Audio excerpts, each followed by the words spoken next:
T to the V to the L to the I to the N to the E, TVLine. Welcome, Scorpion Cast. Hello. Thank you. There's 3 of us missing. The 3 that matter are here. Did I just say that? You're so naughty. I didn't mean You're that. starting off That's real. Who wants to set up the premise of Scorpion for us? Scorpion is the tale of a load of geniuses who try and fight or try and get together to prevent a lot of high-stakes, high-risk security issues going on. In that process, we join different characters on the outside world who help overcoming those challenges that geniuses face. Now, here's a question for you. If Walter and company are such geniuses, why are they struggling to pay the bills? Why are they doing odd jobs? Are we going to find this out? With genius comes weakness in some areas of life. And Socially. Right? yeah, there are problems adapting to other people who aren't geniuses, and there are a lot less geniuses than there are non-geniuses. So the assimilation. What's the statistic? It's like 1 in a million or... Well, considering you have an IQ of 197, which is 30 points higher than Albert Einstein, that's quite a burden to carry. So your social graces, I mean, you're lacking in those, and so are most of the geniuses. Right. Yeah, at that IQ level. So everybody on our team has got quite a few odd characteristics, and they have a hard time dealing with the normal world. Right, and this is based on a real person's life. So there is a real person named Walter O'Brien who does have an IQ of 197, and the beginning of our pilot opens up in a small farm town in Ireland. We're looking for Scorpion, who's a computer hacker. And lo and behold, we find out it's a little boy instead 10-year-old. Right. Alias Cobell. And how is Walter with the ladies? Take Paige, for instance. Well, it's interesting because you start off the pilot with him trying to break up with a lady, and instead of telling her honestly why and trying to smooth it over like you might do, he gets out a piece of paper and he explains and he writes down little reasons why. And they're all very honest, but they're quite cutting.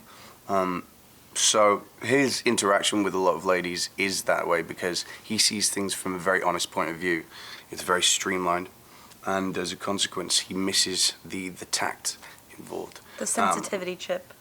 Exactly. But no, you guys have, I see, good chemistry in the pilot. How long do you think it's going to be until there's like first base action?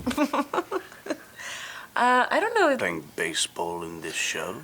Oh, you need to know what that means. See what? Yeah, I need to bring an English translator here. He doesn't know. He doesn't. What does this mean? Explain it to him. They have cricket. There is no first base, so they go right to home. Feeling We each just other run up. down, up and down, and up and down. Feeling each other up, he says. Feeling think- each other up. Do you mean metaphorically? You mean mentally? The feeling up. Talking of about the sex. joust of the.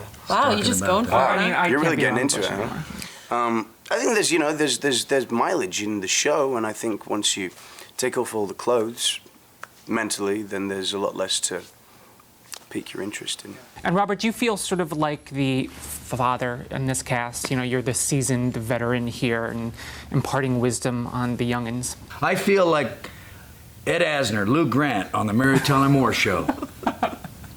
You don't even know what that is, do you? I've never heard of any of those shows. Of course you have. Yes, you. So that shows you exactly who I feel like. Cantankerous. Sarcastic. These guys, you know, it's a lot like that. But it is like a little bit like herding, you know, puppies. These guys. Yeah, it is. You got to kind of corral them up and push them in the right direction and show them the little treat over here. Maybe they'll run over there to that. You know, you kind of move them around like that.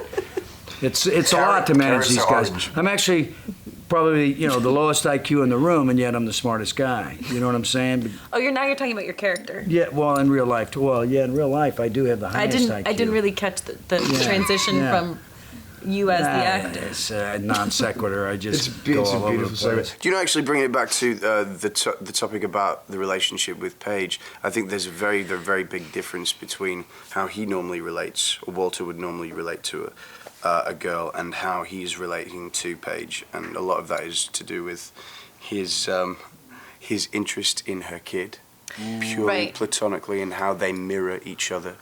Well, my kid reminds you of you when you were young, and I have a connection to you just simply based on the fact that you've kind of opened up a whole world to me that I didn't even know about, that existed, that my son might in fact actually be a genius and not as much as a, what?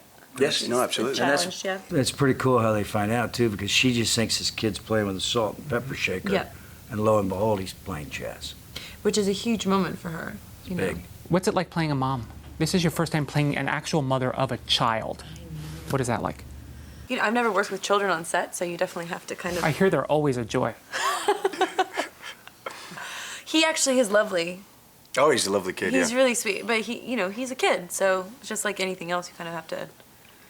Just like he feels he has to keep us in check, I have to keep this sweet boy Riley in check It sometimes. was funny. Can you remember the scene with the salt shakers? Because pretty Yes, much all our you had to interaction with really- him was him just staring at this salt shaker and a pepper shaker for very much like 2 or 3 days. And the kid was so focused and into it, he wouldn't remove his face or his head from the salt shakers. So you'd kind of be talking to him, and he'd be speaking to you as well. And he's saying, I don't know. And then somebody else, the prop guy, would He come was and a remove little bit more kooky around me. Let's be honest. it. No. He had to share all of his little set crushes, and being the motherly figure that I was, I guess he felt very comfortable to sort of. I won't expose him in that way. But. Catherine, sing us out. Our theme song is Scorpion. Rock Me Like a Hurricane. Scorpion. Yeah. No, it's by Scorpion. Scorpion. Oh, It's by Scorpion. Rock Me Like a Hurricane. Yeah. Oh yeah. How does that song go, by the way? Here I am.